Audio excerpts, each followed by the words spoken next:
¿Qué vole? ¿Cómo van con sus cosas? Los saludo desde esta cosa que es la cosa que nos lleva a otra. ¿Y hoy de qué les voy a hablar? Estaba pensando mucho en abordar este tema, pero aún no sé cómo lo voy a hacer. Pero ahí va. Voy a abrir con una anécdota que tiene que ver con una ducha. Ducha de ducharse. Tomar un baño. Y es que durante la semana, ahora que he estado haciendo bastante calor, he aprovechado para echarme unos regaderazos con agua fría. Y me puse a pensar en por qué no tenía o por qué no había tenido esta comodidad durante una buena parte de mi infancia, adolescencia, ¿no? ¿A qué voy? Voy a abrir con una anécdota que es muy simple. Cuando yo tendría unos 4 o 5 años, y eso porque recién me acordé, yo recuerdo que de las últimas veces que mi mamá me bañaba, me hacía ponerme de pie, ¿no? Me metía en una tinaja que era más o menos como de color rosa, era de plástico. Y cuando me tocaba bañar con agua caliente,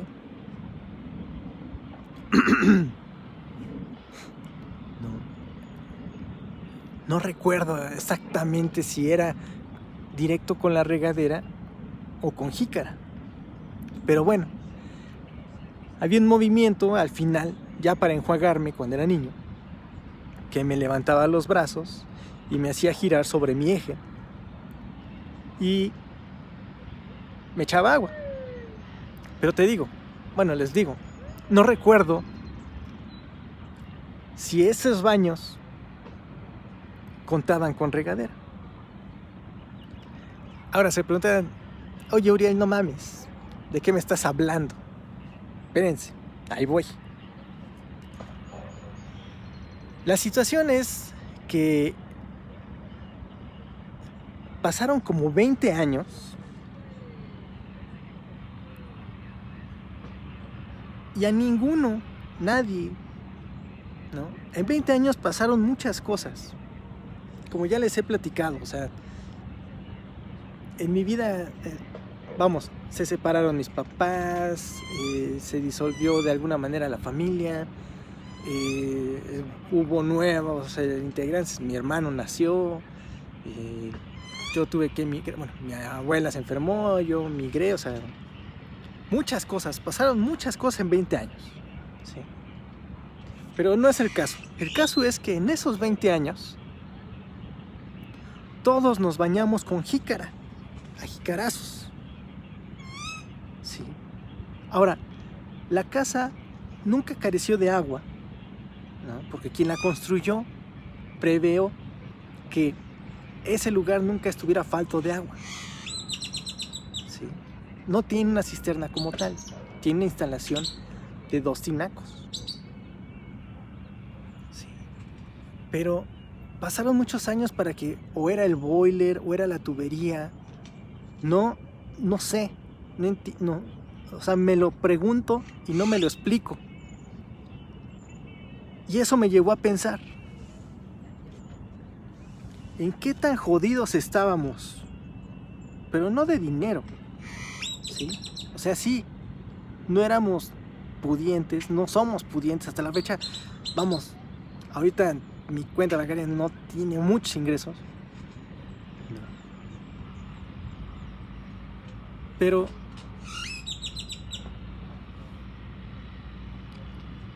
no teníamos alguna razón o algo para salir de esa incomodidad. Es algo que en su momento le preguntaré a mi mamá, a ver qué me dice, ¿no? Pero a lo que voy es, ¿en qué estado estaríamos de pobreza? ¿Sí?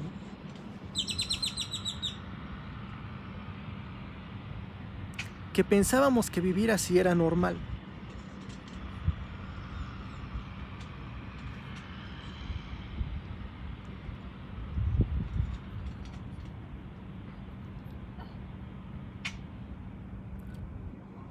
Vamos, lo que quiero dar a transmitir, a entender, ¿no? Es que hay momentos en la existencia de uno, tuya, mía,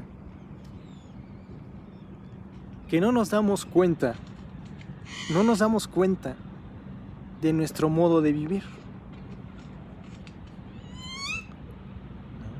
De alguna manera hacemos las cosas que siempre hacemos y las seguimos haciendo porque nos dan resultado.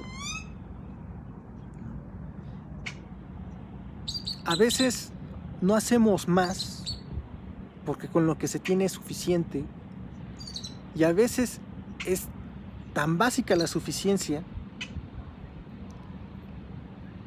que no vemos una aptitud de mejorar. No vemos esa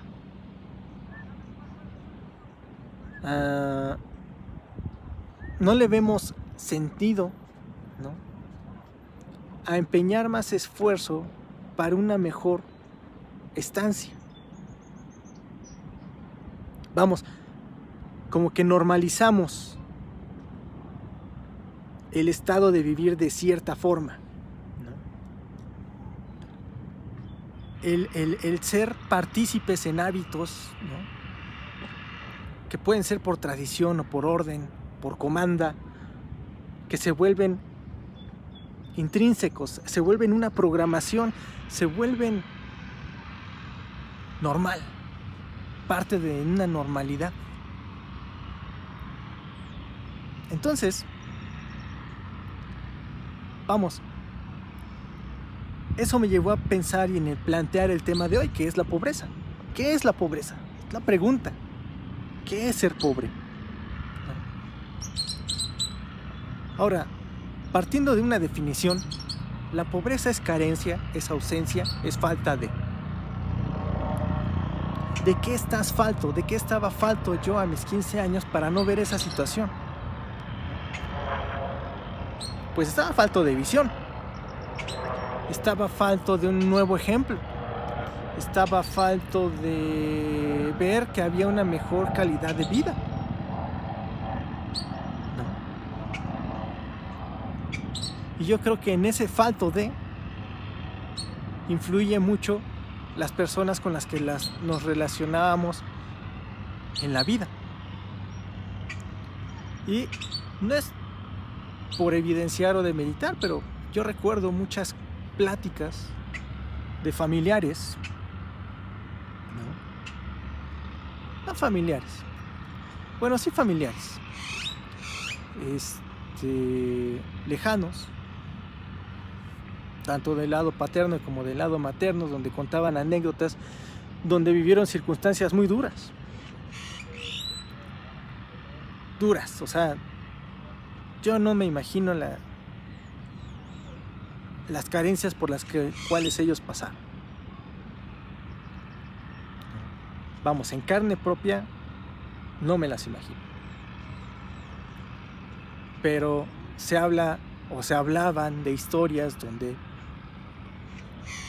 todos vivían en una habitación, por ejemplo, ¿no?, donde a lo mejor tendrían que salir y dormir en las terminales de la central camionera, o que tenían que ir a recoger comida que se desperdiciaba en el mercado, ¿no? O que tendrían que trabajar desde jóvenes para ayudar a la familia. Vamos, casos así, creo que muchos en México de familias que se van construyendo y de personas que se van formando, creo que muchos compartimos familias con orígenes así.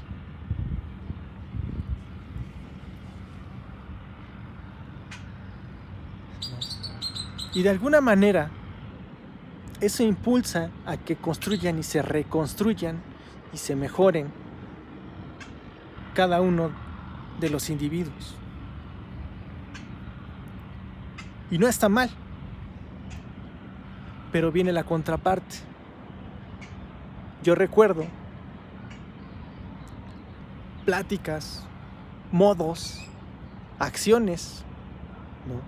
Hábitos que precedían, por ejemplo, a mi padre, precedían a mi madre, precedían a mi abuela, a mis tíos, ¿no?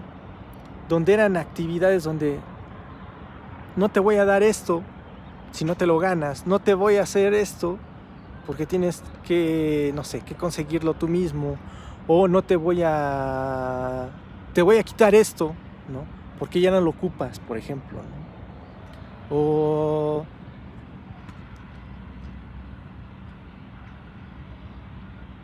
te voy a llevar aquí, ¿no? Pero no puedes ser tú porque tú eres diferente. No lo sé, o sea, es un tema que a mí a veces me toca fibras sensibles. Porque de alguna manera había segregación en la misma familia, ¿no? Pero bueno, a lo que voy es que estos hábitos, estas acciones, estas actividades se vuelven parte de una vida, ¿no? Y cuando creces sientes o piensas que es normal. Y a veces tienes la fortuna de que la misma vida te pone en circunstancias donde tienes que cambiar a huevo. No hay atrás, no hay vuelta atrás, ¿no? ¿Qué pasa? Agarra y se te muere un familiar importante. Eso te vuelca toda la experiencia y te hace mover, te hace buscar otras salidas, ¿no?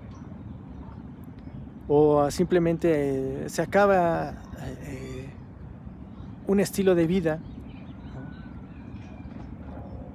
Y te hace mover para que encuentres uno mejor.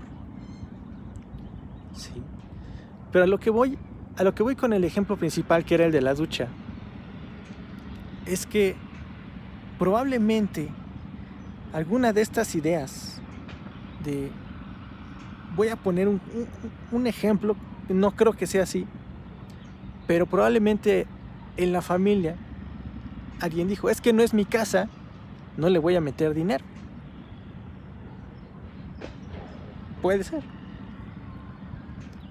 O alguien dijo, es que no, ¿para qué voy a arreglar la tubería, ¿no? de esa ducha si se pueden seguir bañando con jícara? Vamos, el sospechar sin saber los hechos, pues no me va a llevar a nada, ¿no? Podría perder todo 10 horas de grabación en eso. Entonces, vamos, la pobreza en sí, esta carencia, ¿sí? Yo lo reduciría a que la pobreza es un hueco, es un hoyo sin fondo, ¿no? En el cual tú puedes derrochar todo tu esfuerzo, pero si la parte que debe salir de ese estado no tiene la capacidad de distinguir el estado en el que está, pues su vida no va a mejorar. Ahora, estoy hablando no de lo material, estoy hablando de un periodo de ausencia, ausencia incluso hasta con nosotros mismos, ¿no? Una falta de atención, pobreza, la pobreza, si lo podemos hacer una similitud, ¿no? Me voy a atrever a decir que la pobreza es la no acción, ¿sí? Es la omisión, es falta de acción, es una omisión, es no poner atención, es no hacer algo, ¿no? Esos factores pueden originar la carencia. ¿Y qué es la carencia? Es pobreza.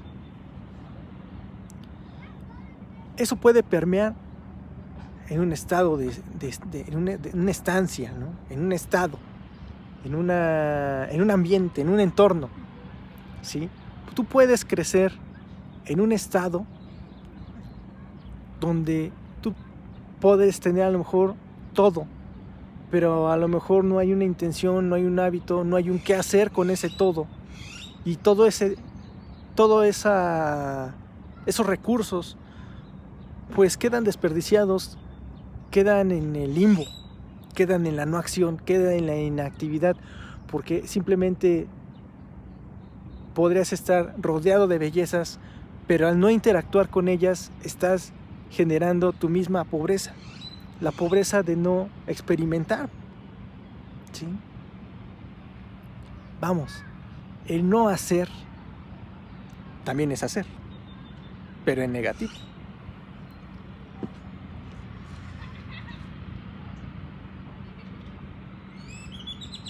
Ahora bien, ya para concluir, existe el uso que se le da a la pobreza de manera política es lo que a veces también puede influir en nuestro juicio, ¿no? O prejuicio de lo que es la pobreza. Por ejemplo, este año, en 2022, he visto en Twitter, en muchos lugares, cómo se abusa del término de clasismo, del término de racismo, del término de algo que tenga que ver con ismo, ¿no? Y todos se apuntan a todos para decirse es que tú eres más fresa, tú eres más clasista, tú eres más racista. Vamos, hay un ruido constante de esos términos, ¿no? Y está en la otra parte donde es que tú eres un pinche jodido, tú eres un pinche chairo, tú eres fifí. Vamos, hay una parte de conflicto muy, muy evidente. Pero lo que yo quiero hacer evidente también, aprovechando este testimonio, es lo que es evidente es que existe desigualdad. ¿Sí? La desigualdad existe y persiste. ¿Sí?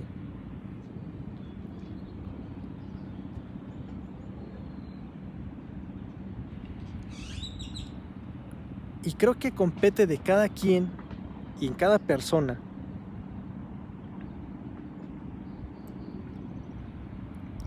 el hacer o traer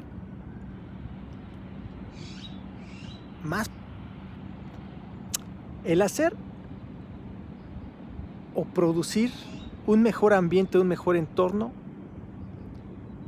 para su sector, por ejemplo, ¿no? Vamos, la desigualdad siempre va a existir. Va a haber lugares donde haya menos cosas de algo, donde haya más carencias, y va a haber lugares donde haya menos carencias. Va a depender de cada individuo, va a depender de su circunstancia, de su situación, de sus hábitos, de su estilo de vida, de todo su ser, crear un mejor entorno para sí mismo y para la gente que lo rodea. Y la gente que lo rodea puede partir desde sí mismo, su familia, hasta su comunidad, su municipio, su estado o su país completamente. Entonces, antes de joder al prójimo, antes de quererte dirigir a alguien de manera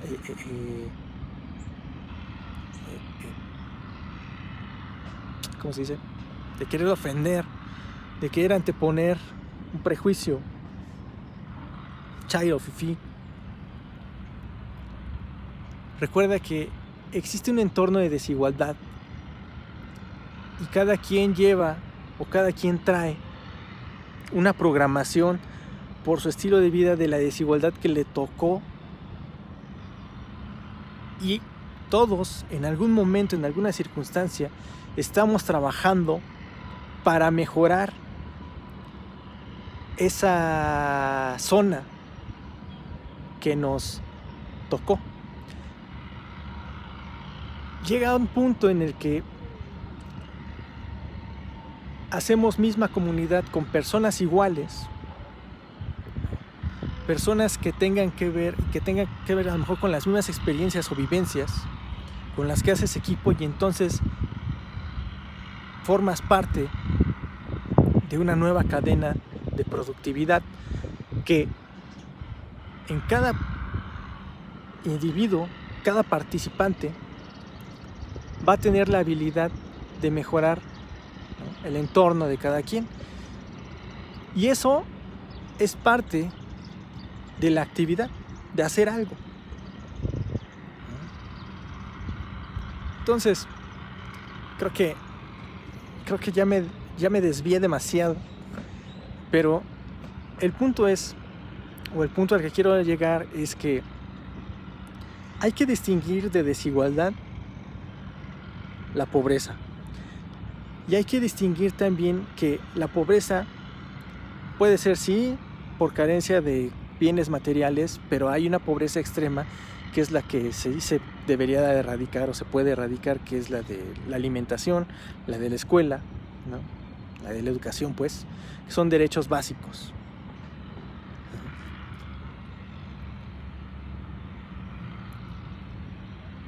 Una vez que se constituye o se facilita el ambiente para disminuir esos parámetros, entonces puedes comenzar a construir y a superar esa desigualdad, ¿no? Y entonces ya después te puedes empeñar a mejorar y a competir, y así de manera sucesiva.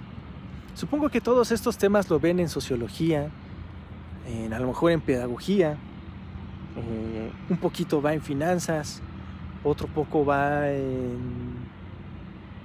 tiene que ver con humanidades, ¿no? Pero bueno, esa es mi intervención con respecto a la pobreza. Pobreza anímica, pobreza de circunstancias, ¿no?, pobreza del entorno, ¿no? Y yo creo que cerraría reflexionando un poco sobre lo que puede generar el estado de pobreza. Puede generar depresión, sí, porque al final es una falta de acción, ¿no? Y puede generar un desequilibrio también, ¿no? Simplemente porque el simple hecho de incluso de saltarte una comida te desequilibra en tu organismo de manera química. Entonces, traslada eso a un entorno más amplio, con una familia que a lo mejor no cuenta con los recursos para tener una buena dieta. Va a haber desequilibrio. Entonces, la pobreza es un estado, es una consecuencia, ¿no?, y es un trabajo constante, ¿no? No se debe ocupar como una ofensa, no se debe ocupar como un panfleto, ¿no? Tampoco te pueden chantajear los políticos con esos términos, ¿no? Y Si tienen oportunidad, acérquense a alguna ONG, chequen sus programas, y si tienen la posibilidad de aportar, háganlo. Me despido y si se me ocurre otra cosa de la pobreza, seguramente la transmitiré en próximo video. Los saludo, los abrazo y les agradezco por vernos por acá.